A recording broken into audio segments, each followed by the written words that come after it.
ഇത് നമ്മൾ ആഹാരം കഴിക്കാൻ പോകുന്ന സ്ഥലത്ത് ഇവിടെ Madam Tussauds museum, wax museum കാണുന്നുണ്ട്.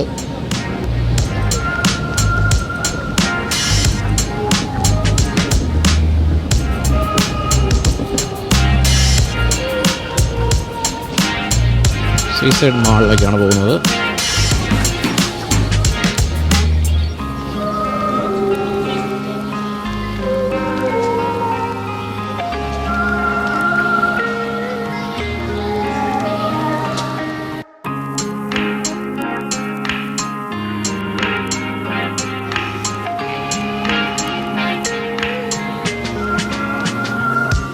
ബാബയ്ക്ക് പ്ലേ ഗ്രൗണ്ടിലേക്കാണ് നമ്മൾ പോകുന്നത്. പലതരത്തിലുള്ള ഫുഡുണ്ട്.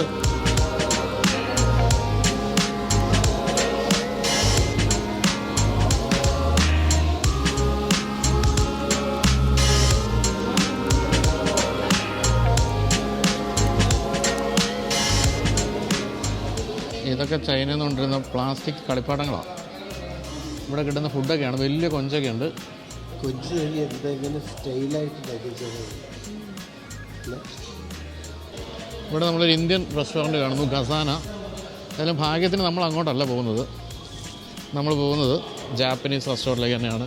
മിസ്റ്റർ സ്റ്റാൻലി, നമ്മുടെ ഇവിടെ ഓസ്ട്രേലിയ, ന്യൂസിലാൻഡൊക്കെ ഉണ്ടായിരുന്ന സ്റ്റാൻലി ഇപ്പോൾ ഇവിടെ നമ്മളോട് ജോയിൻ ചെയ്യുന്നു. നമസ്കാരം സ്റ്റാൻലി. നമസ്കാരം. നമ്മളിവിടുത്തെ ഫുഡ് നോക്കുകയാണെങ്കിൽ ആദ്യം സലാഡിൽ തുടങ്ങുന്നു. സലാഡ് ബാർ, എല്ലാത്തിനും സോസുകൾ, റോസ്റ്റ് പോർക്ക്, ഡെസേർട്ട്,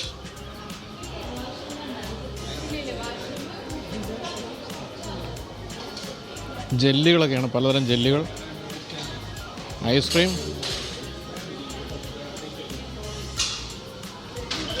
ഇവിടെ ഫ്രഞ്ച് ഫ്രൈസ്, ചിക്കൻ ഫ്രൈ,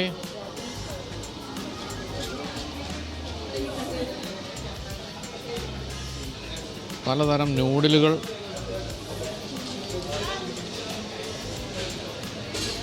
സ്റ്റേക്ക്, സ്റ്റിക്കി റൈസ്, അത് പുളിശ്ശേരി, ജാപ്പനീസ് പുളിശ്ശേരി, ജാപ്പനീസ് സാമ്പാർ,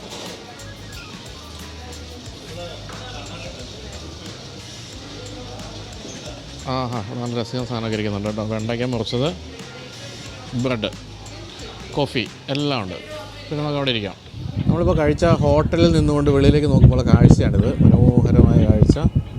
ഇവിടെ റെയിൻബോ ബ്രിഡ്ജ് എന്ന് പറഞ്ഞ ബ്രിഡ്ജുണ്ട്. ഇതിൽ പല നിറത്തിലുള്ള ലൈറ്റുകൾ രാത്രിയിൽ ഉണ്ടാവും ഈ പാലത്തിന്. അതുകൊണ്ടാണ് റെയിൻബോ ബ്രിഡ്ജ് എന്ന് പേര് വന്നത്. ഇവിടുത്തേക്ക് ഒരു അടിസ്ഥാന സൗകര്യങ്ങളൊക്കെ കാണുമ്പോൾ ഞെട്ടിപ്പോകും. കാരണം എലിവേറ്റഡ് ഹൈവേ പോലുള്ള കാര്യങ്ങളെല്ലാം അങ്ങനെ എത്ര കിലോമീറ്ററാണ് നീളം നോക്കുക. അതൊക്കെ നേരെ ആ പാലത്തിലേക്ക് എത്തുന്നു. ഇനി നമ്മൾ കാണാൻ പോകുന്നത് ലോകത്തിൽ ഈ മട്ടിൽ ഇത് മാത്രമേ ഉള്ളൂ. ഇതൊരു ഡിജിറ്റൽ ആർട്ട് മ്യൂസിയമാണ്. ടീം ലാബ് എന്ന് പറയുന്ന ഒരു കമ്പനി ചെയ്തിരിക്കുന്ന ഡിജിറ്റൽ ആർട്ട് മ്യൂസിയം. ഇതൊരു പെർമനൻറ്റ് സംഭവമല്ല. ഇത് ഇവിടെ സ്ഥാപിച്ചിട്ട് ഏതാണ്ട് 3 വർഷമായുള്ളൂ. 2023 അവസാനം ഇവരിത് അവസാനിപ്പിക്കുമെന്നും പറഞ്ഞിട്ടുണ്ട്. ഇതിനകത്ത് പലതരത്തിലുള്ള ഡിജിറ്റൽ ആർട്ടുകളാണ് നമ്മൾ സ്വാധീനം ചെയ്യുന്നത്. പലതരത്തിലുള്ള കാര്യങ്ങൾ ഡിജിറ്റലി നിർമ്മിച്ചു വച്ചിരിക്കുന്നു. അതെല്ലാം എക്സ്പീരിയൻസ് ചെയ്യാൻ പറ്റുന്ന ഒരു സ്ഥലമാണ് ഈ ഒരു ടീം ലാബ് പ്ലാനറ്റ്സിൻ്റെ ഡിജിറ്റൽ ആർട്ട് മ്യൂസിയം. അതിൻ്റെ എൻട്രൻസിലാണ് നമ്മളിപ്പോൾ നിൽക്കുന്നത്. ഇതൊരു ഡിജിറ്റൽ ആർട്ടാണ് ഈ കാണുന്നത്.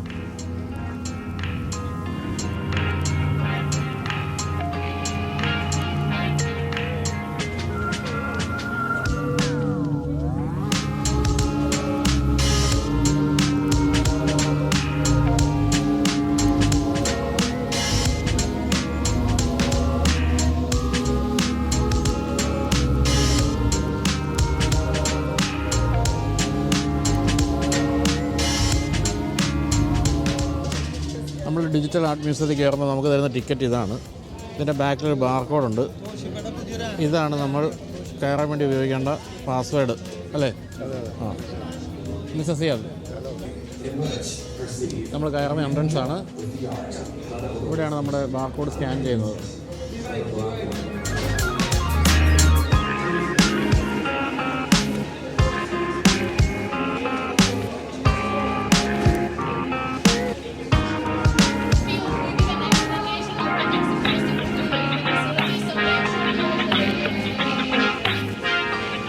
Welcome to Team Lab Planets Tokyo. チームラボプラネッツ東京へようこそ。 With your entire body, immerse, perceive, and become one with the art. 体ごと没入し、体で認識し、体とアートは一体となる。 In this museum, you will walk barefoot as you experience the artworks with your entire body. これから皆様には裸足となり、全身でアート作品を体験していただきます。 There is a water area and a garden area. Please enjoy the water area first. 館内はウォーターエリアとガーデンエリア、2つのエリアに分かれています。はじめにウォーターエリアからお楽しみください。 Your feet will get wet in some spaces. Please take off your socks and tights in the locker area. 水に濡れるエリアがございます。ロッカー前で靴下、ストッキングをお脱ぎください。 In some areas, water depths are knee-deep even for adults. Please roll up your pants. 大人の方でも膝丈まで濡れるところがございます。ズボンの裾をまくり上げてください。 Mirroring materials are used on the floor in some areas. If you are wearing a skirt, your underwear may be visible. 床が鏡になっているところがございます。スカートの方は下に貼り付ける可能性がございます。 Rental shorts are available for free. Please use the changing rooms in the locker area. ハーフパンツを無料で貸し出しておりますので、ロッカーエリアにある更衣室をご利用ください。 Please store all your belongings in the locker, except smartphones and cameras. スマートフォンとカメラ以外、すべての手荷物をロッカーへお入れください。 Please use one locker per person. ロッカーは1人1台のご使用をお願いします。 Download the TeamLab app using the QR code on your locker door to interact with some of our artwork. നമ്മളിപ്പോൾ shoe ഒക്കെ നമ്മുടെ ഈ ഒരു ലോക്കറിൽ വെച്ചു. എന്നിട്ട് പാൻ്റൊക്കെ ചെറുത് കയറ്റി വെച്ചു. കാരണം നനയുമെന്നാണല്ലോ പറയുന്നത്. ഫുൾ ഇരുട്ടാണ് ഇപ്പോൾ ഇതിൻ്റെ അകത്ത്. അതെ അതെ, ക്ലസ്ട്രോഫോബിയ ഉള്ളവർക്ക് പറ്റിയ സ്ഥലമാണ്. ബെന്നി ഒന്നും അറിയാം ബെന്നി? ഇല്ല, എനിക്ക് പേടിയില്ല, ഇതൊന്നും പേടിയില്ല. അതെ, എന്നാലും കയറിയല്ലോ. ചെറിയൊരു ശബ്ദമൊക്കെ കേൾക്കുന്നുണ്ട്. വെള്ളം വീഴുന്ന ശബ്ദമാണ്, വെള്ളപ്പൊക്കത്തിൻ്റെ ശബ്ദമാണ്, വെള്ളച്ചാട്ടത്തിൻ്റെ. പക്ഷെ അതെല്ലാം ഡിജിറ്റലായിരിക്കും. ഇവിടുന്ന് പക്ഷേ ഇവിടെ ശരിക്കുള്ള വെള്ളം വീഴുന്നു കേട്ടോ. ഇതാണ് ഇവർ പറഞ്ഞത്, കാല് നനയും എന്നുള്ളത്. വെള്ളമാണ്, കാണാൻ പറ്റുന്നുണ്ടോ എന്നറിയില്ല. വലിയ വെള്ളമാണ് വീഴുന്നത്.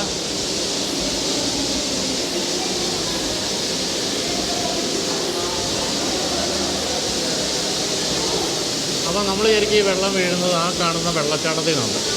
പക്ഷെ അല്ല, അത് ഡിജിറ്റലാണ്. അതാണ് അതിൻ്റെ പ്രത്യേകത. വെള്ളം മറ്റെവിടുന്ന് വീഴുന്നു, ആ വീഴുന്ന ഡിജിറ്റൽ സ്ക്രീനാണ്.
ഇവിടെ ഈ വെള്ളത്തിൽ ഈ മീനിൻ്റെയൊക്കെ ഇമേജസ് ഉണ്ട്, ഡിജിറ്റൽ ഇമേജസ്. അതിനാണ് ഈ വെള്ളത്തിലേക്ക് നമ്മൾ വിട്ടിരിക്കുന്നത്.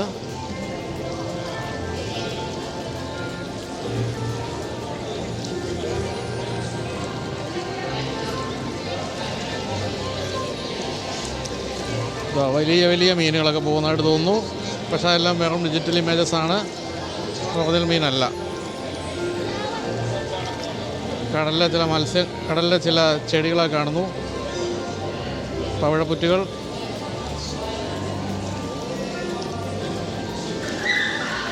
ഇതൊരു വലിയ ഹോളിനകത്താണ് ഇത്രയും വെള്ളം നിറച്ച പരിപാടി. നമ്മൾ അടുത്ത കലാപരിപാടിയിലേക്ക് പ്രവേശിക്കുകയാണ്.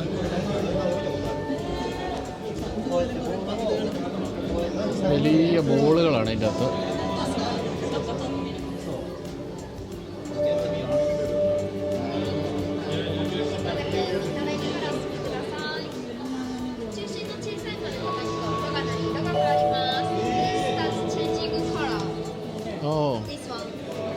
ഓക്കെ, നമ്മൾ തൊടുമ്പോൾ അതിൻ്റെ നിറം മാറിക്കൊണ്ടിരിക്കുകയാണ് ഈ ബോളിൻ്റെ. ഗുഡ്.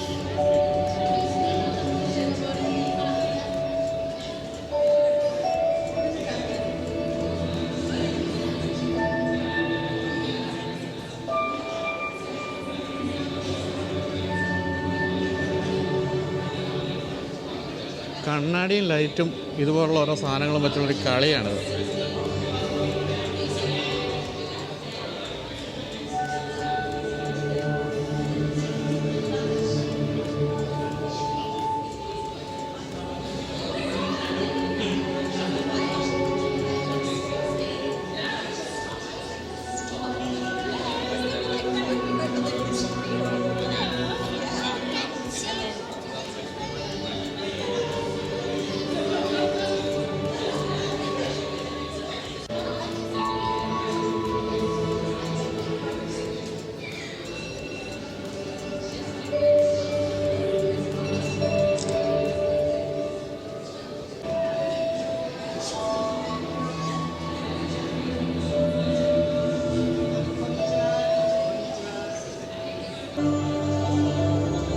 ഇവിടെ നമ്മളിരിക്കുമ്പോൾ ഇതിങ്ങനെ ഈ ഫുൾ സ്ക്രീൻ കറങ്ങുന്ന പോലെ തോന്നുന്നത് നമുക്ക് നിൽക്കാൻ തോന്നില്ല, കിടക്കാൻ തോന്നും, അല്ലെങ്കിൽ നമ്മൾ താഴെ വീഴുമെന്ന് തോന്നും.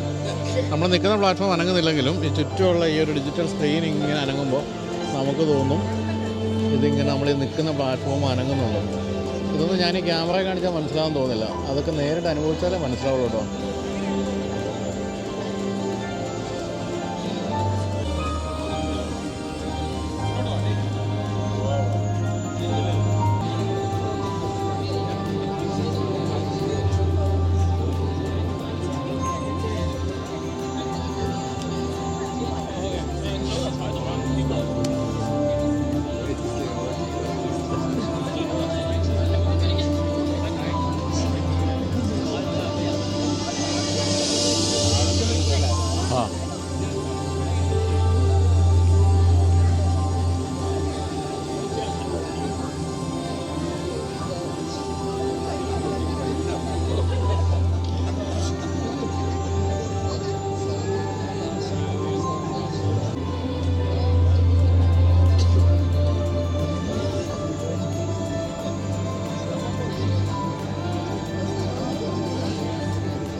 ഇതാണ് ഇവിടുത്തെ ഗാർഡൻ ഏരിയ. നമ്മൾ സാധാരണ കാണുന്ന പോലുള്ള ഗാർഡൻ അല്ല, ചില അത്യാധുനിക പോസ്റ്റ് മോഡേൺ ഗാർഡനാണ്.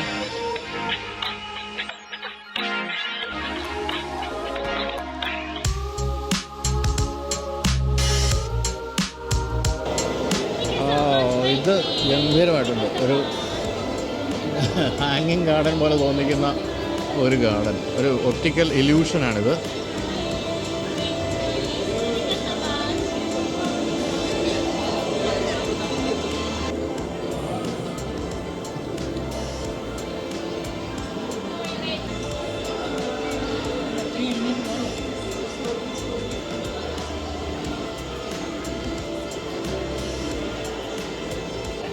അതിൽ ആ തൂങ്ങിക്കിടക്കുന്ന ചെടികൾ അനങ്ങുന്നുമുണ്ട് മുകളിലേക്കും താഴേക്കും. അങ്ങനെയൊക്കെയാണ് ഈ ഇല്യൂഷൻ സൃഷ്ടിക്കുന്നത്.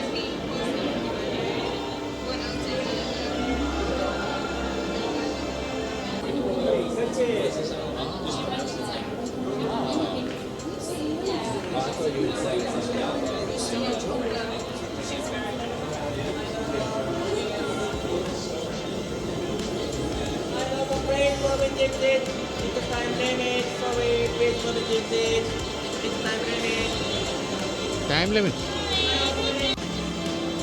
ഇതൊരു രസമുള്ളൊരു സംഭവമാണ്. വല്ലാതൊരു ഇല്യൂഷൻ ഉണ്ടാക്കുന്ന സംഭവമാണ്. മുകളിൽ നിന്ന് താഴെ നിന്നൊക്കെ ചെടികൾ ഇറങ്ങി വരുന്നു. താഴെ ഇങ്ങനെ കണ്ണാടി വെച്ചിരിക്കുന്നു.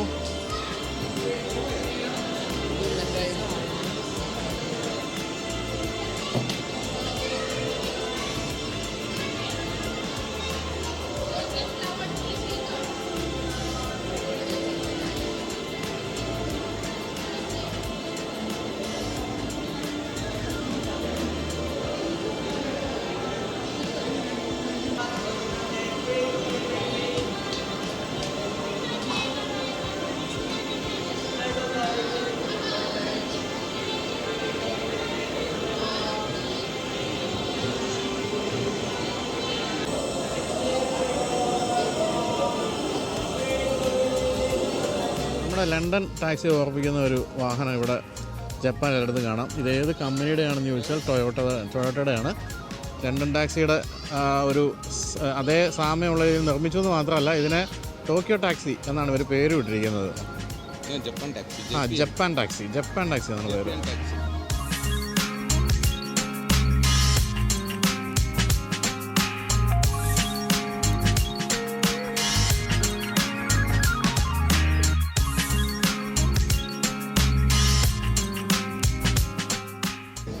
ഇനി നമ്മൾ പോകുന്നത് ഈ യാത്രയിൽ നേരത്തെ ഐറ്റ്നറിയിൽ ഉണ്ടായിരുന്ന ഒരു സ്ഥലത്തേക്കല്ല, അത് പിന്നീട് നമ്മൾ കൂട്ടിച്ചേർത്തതാണ്. കാരണം നമ്മുടെ പ്രിയപ്പെട്ട നേതാജി സുഭാഷ് ചന്ദ്രബോസിൻ്റെ ചിതാഭസ്മം സൂക്ഷിച്ചിരിക്കുന്ന അമ്പലമാണ് നമ്മളിനി കാണാൻ പോകുന്നത്, ബുദ്ധിസ്റ്റ് ടെമ്പിൾ. നേതാജി മരിച്ചത് തായ്വാനിൽ വെച്ചാണ്. അവിടെ ഒരു പ്ലെയിൻ ക്രാഷിൽ മരിച്ചതായിട്ടാണ് വിവരം. ഞാനൊരിക്കൽ തായ്വാനിലെ ആ എയർപോർട്ടിൽ പോയി ഒരു വീഡിയോ ഒക്കെ ചെയ്തിരുന്നു. അവിടെ വെച്ച് അദ്ദേഹത്തെ ക്രിമേറ്റ് ചെയ്തു. എന്നിട്ട് ചിതാഭസ്മം അദ്ദേഹത്തിൻ്റെ PA ആയിരുന്ന RS അയ്യർ ഇവിടെ കൊണ്ടുവന്ന് ഇവിടെ ഒരു അമ്പലത്തിൽ സ്ഥാപിച്ചു.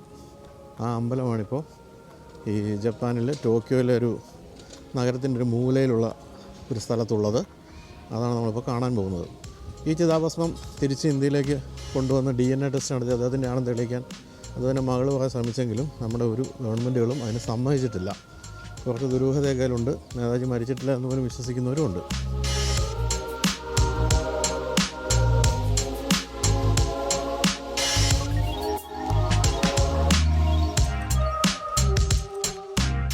ഇതാ നേതാജിയുടെ പ്രതിമ ഈ ക്ഷേത്രത്തിന് മുന്നിൽ. ഇവിടെ അദ്ദേഹത്തിൻ്റെ ഹിന്ദിയിലും മറ്റുമുള്ള ഹാൻഡ് റൈറ്റിംഗ് ഉൾപ്പെടെയുള്ള കാര്യങ്ങളുണ്ട്.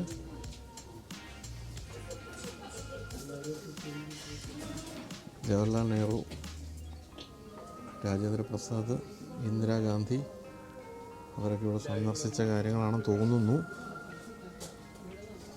നമ്മൾ ഈ അകത്ത് കയറാൻ അവർ അനുവദിക്കില്ല. അതിവിടെ പ്രാർത്ഥിക്കാൻ വേണ്ടി ബുദ്ധിസം ഫോളോ ചെയ്യുന്നവർക്ക് മാത്രമേ പറ്റൂ.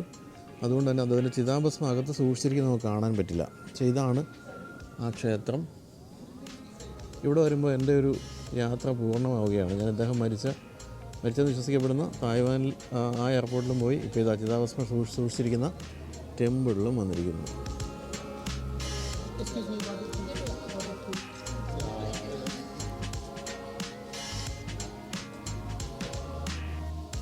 ഏതായാലും ഇവിടെ വന്ന സ്ഥിതിക്ക് ഇവിടുത്തെ സന്ദർശക പുസ്തകത്തിൽ ഞാനും എഴുതിയിട്ടുണ്ട്, നമ്മുടെ കൂടെയുള്ള പലരും എഴുതി. ധാരാളം ഇന്ത്യക്കാരിവിടെ വരുന്നുണ്ടെന്ന് മനസ്സിലായി.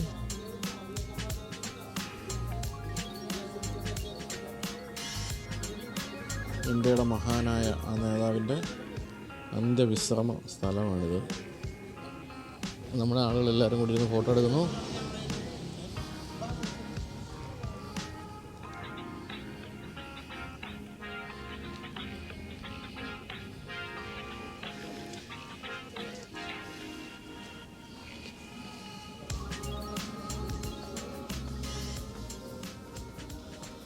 ഇതിൻ്റെ ഉള്ളിലേക്ക് നോക്കാൻ ഒരു മാർഗവുമില്ല, എല്ലാം അടച്ച്, ജനലടക്കം അടച്ചിരിക്കുകയാണ്.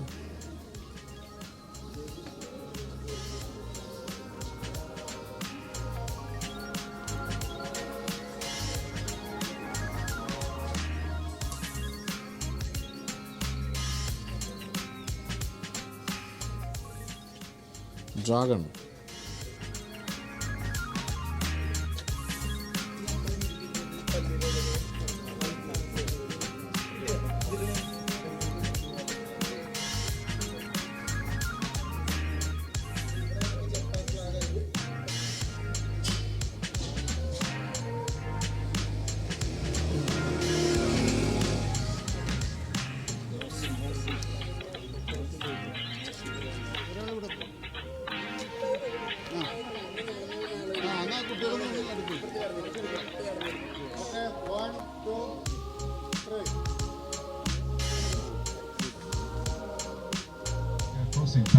ഇതാണ് ലോകത്തിലെ ഏറ്റവും തിരക്ക് പിടിച്ച റോഡ് ക്രോസിംഗ് സ്ഥലം.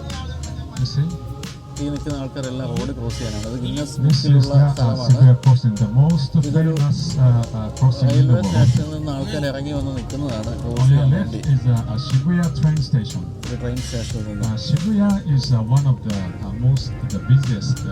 നിന്ന് ഇവിടുത്തെ ഏറ്റവും ബിസിയസ്റ്റ് സ്റ്റേഷനാണ് അത്. Also the town of Shibuya, especially they have